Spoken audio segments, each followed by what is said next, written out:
Hey, hey, and welcome back to Miss Kitty's Wild West Adventures. A couple of weeks ago, I told you about Black Jack Ketchum and his bloody end. And while that ending was terrifying in its own right, it wasn't the last time that there was such a miscalculation of justice. Let me tell you about Eva Dugan.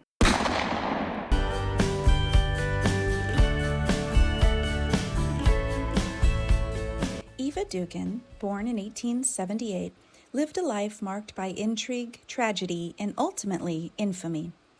Her journey took her across the United States, from Missouri to Alaska, before settling in Pima County, Arizona, where she worked for elderly chicken rancher Andrew Mathis. However, Dugan's employment with Mathis was far from smooth sailing. Mathis despised Dugan's cooking and was dissatisfied with her work, describing her as demanding, abrasive, and difficult to get along with. Kiss my grits! Eventually, Mathis fired Dugan, You're fired. setting off a chain of events that would lead to a shocking conclusion. On January 27, 1927, Mathis disappeared along with his possessions, his automobile, and his cash box. Suspicion immediately fell on Dugan, who had reportedly tried to sell some of his belongings before vanishing herself.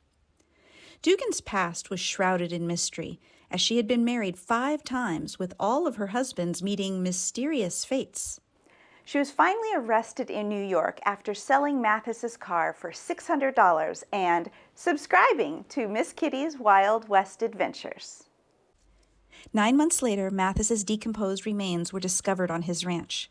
During her trial, Dugan presented a series of conflicting stories, including one where she even implicated a teenage boy named Jack in Mathis's death. In the end, though, she was found solely responsible for Mathis's death and sentenced to hang. As the date of her execution approached, Dugan made headlines for her unusual behavior.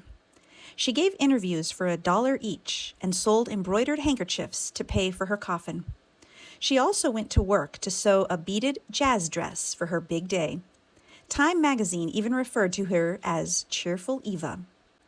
On February 21, 1930, Eva Dugan, flanked by 2 officers, walked up the steps to the gallows and became the first woman to be executed by the state of Arizona. Now, remember that beautiful dress she had been making for herself? At the last minute, she opted not to wear it for fear that it might get ruined. Well, it was a good thing, too. Tragically, Dugan's execution, the first in the state to allow women to be witnesses, was much like Ketchum's nearly 30 years earlier. It did not go as planned. As she fell through the trap door, she was decapitated, causing 5 witnesses to faint from the sight. She is buried at the Arizona State Prison Cemetery in Florence. And to this day, Eva Dugan is the only woman to be hung in Arizona.